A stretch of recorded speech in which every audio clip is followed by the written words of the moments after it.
nung naging born again ka, they ostracized you. They begin to persecute you because they do not understand your language anymore.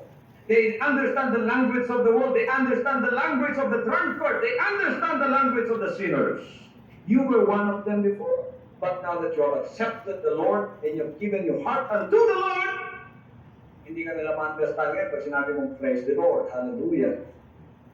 They begin to persecute you, to ostracize you. Nagkaroon ka pa ng maraming problema. Pati boss mo, kinik-out ka pa sa trabaho. Ano mga kapatid, ang sinabi dito, kailangan makipagpaka ka ng isang magandang Kristiyanong pakikipaka. Pagka ikaw inuusig ng dahil sa pananampalataya mo, huwag kang susurrender. Magpatuloy ka! Manalangin ka!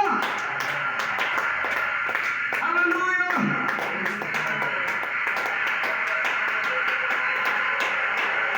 Hallelujah!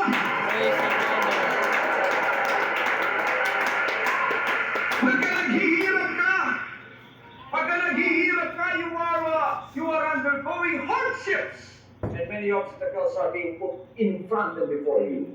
Because of your faith for Christ's sake. Do not lose heart. Continue to fight the battle. Pero nang iba yan, mga kapatid, parang hirap na sila. Anong sinasabi nila? Panginoon, kung hindi ka pa darating ngayon, wala na ito bukas dito. Mababackslide na ako. Huwag mo sabihin yan. Sabihin mo, ano man ang kalalagyan ko, Panginoon, sa paglilingkod na ito, hahawakan ko yung aking goal na makamit ko at matamo ko ang buhay na walang hanggan. Hahawakan ko, Panginoon, magpapatuloy ako. Hallelujah!